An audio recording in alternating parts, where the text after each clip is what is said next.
Hello, everyone. Welcome to another Flower Power Live. I am so excited to be here again with you this week. As you well know, I love doing these shows. My name is Allison, and I'm an herbalist, an educator, ecologist. And so thanks so much for coming tonight or today, and whenever you're watching this.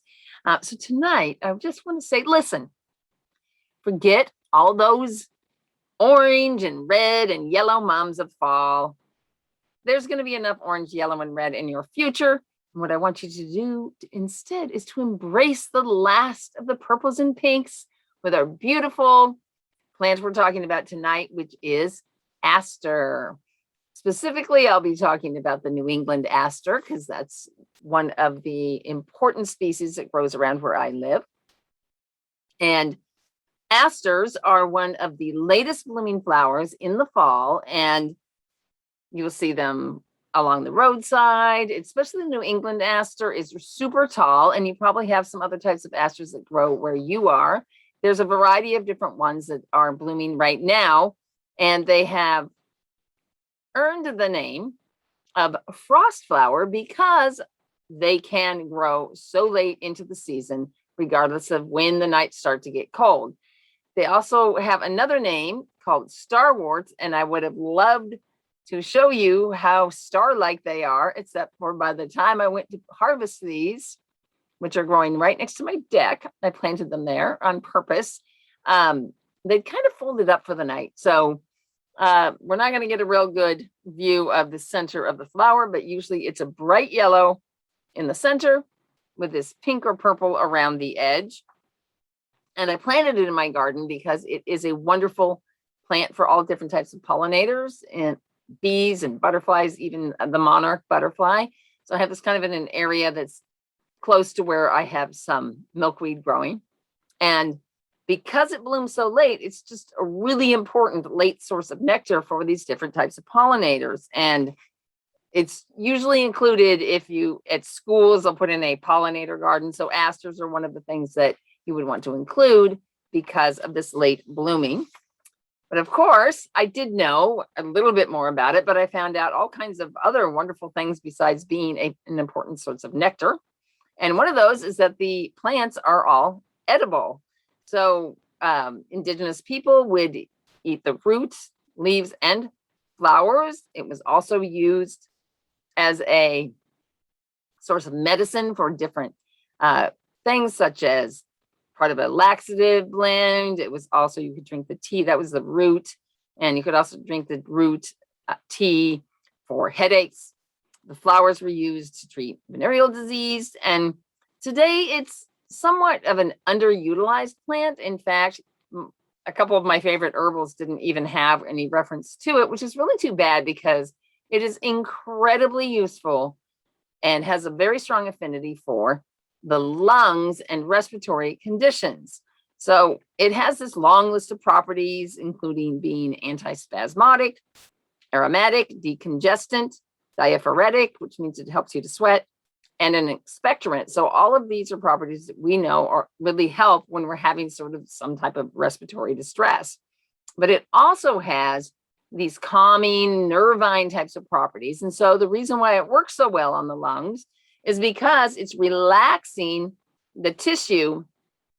And by relaxing the tissue, that's allowing the air passageways to open up and allowing you to breathe better. So it's not used a whole lot in really acute asthma attacks, but it is a tonic herb that if you take it on a regular basis, you will find what has been found is that people who are normally dependent on an inhaler will have way less need for their inhaler.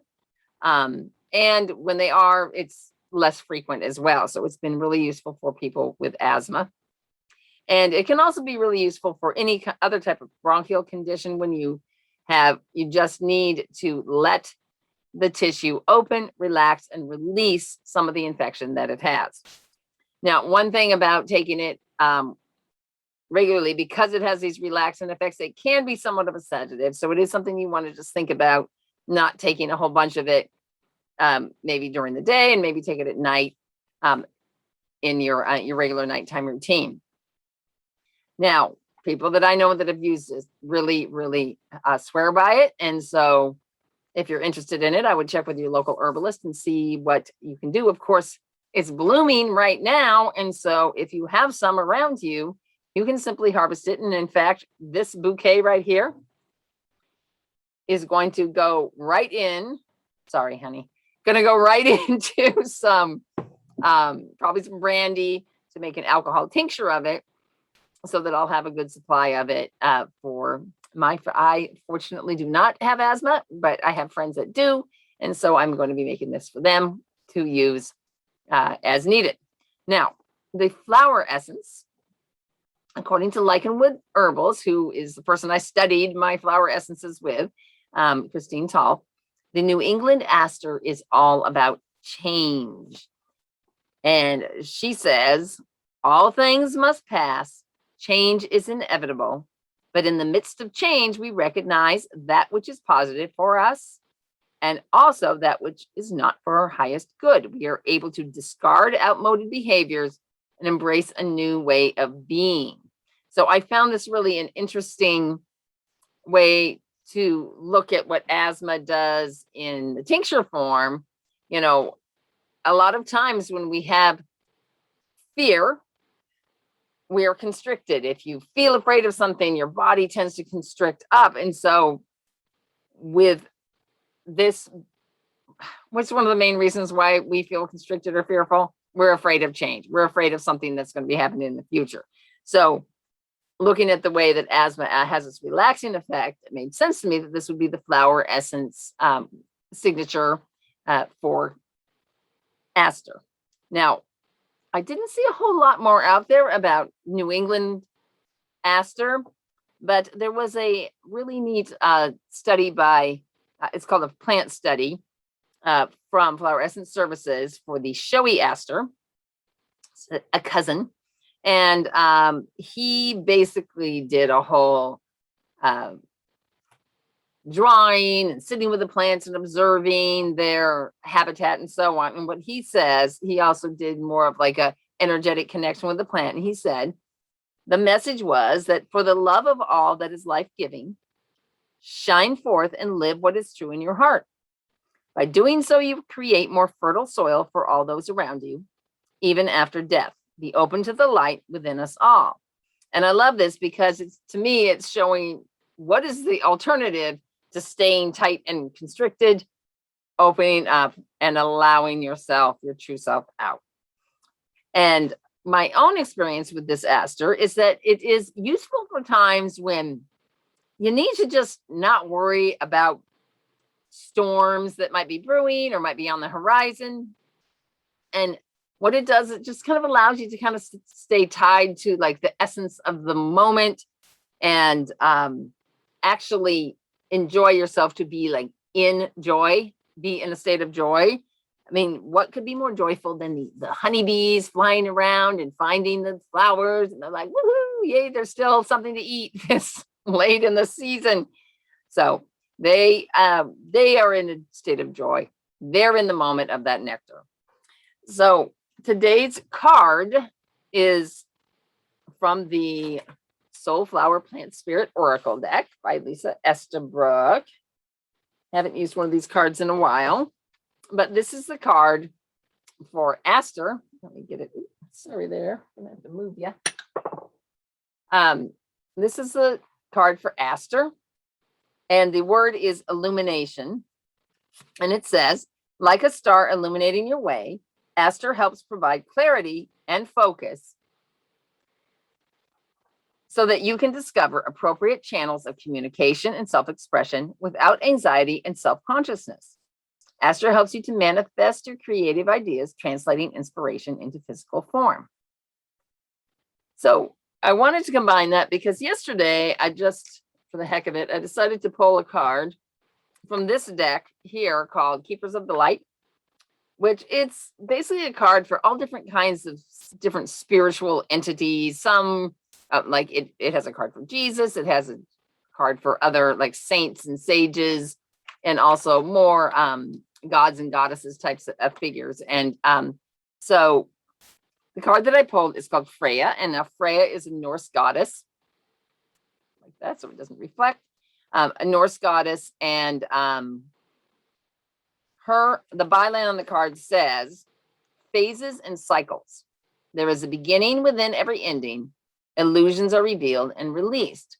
And I thought I would add this card in because it really made a lot of sense to me. Think about Aster.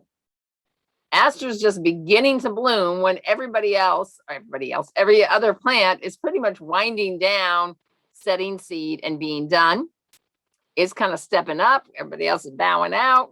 So this changing of the seasons is one of the things that we can depend on. It's a change, but we also can depend on it. So sometimes changing is something that we need because it's consistent. So even like winter's coming in and this dormant period that's on the horizon, I know that spring's going to come. I know that summer's going to come after that, and we'll keep on cycling through the season. So what Aster is telling us is, to stay sort of illuminated in the joy of the moment, not in the potential fears, not looking at the storms of the future. And because that is what matters right now, right? The bees and bugs and butterflies, they go about their business celebrating their finds, like the nectar that they find, drinking in all this deliciousness. They don't come across a flower that's done blooming and sit there and wallow in the fear that they're never going to find another flower. They just like move on to the next joyful pot of nectar they can find. So here's a question for you. Have you been taking your time to pause and savor the nectar that you come across in your daily life? Everything's going to change. It's going to shift. And it's actually, change is the indication that we are alive. So this week, stop in those little moments, take those little pauses and enjoy something instead of just rushing on to the next turn of the wheel, the next thing you got to do. Stop and just enjoy the moment. Like stop at the flower and notice the bees enjoying it, things like that. Appreciate something simple or beautiful or heartwarming or soul warming, and make sure to take a sip of life's nectar. That is our message from Aster tonight. I was thinking today how sad I'm going to be when I can't bring in live plant material to share with you, but we'll figure it out. We'll figure it out as we keep going. I'm coming up on almost a whole year of doing Flower Power. It's very exciting, and I plan to keep going. So I will see you next Monday night.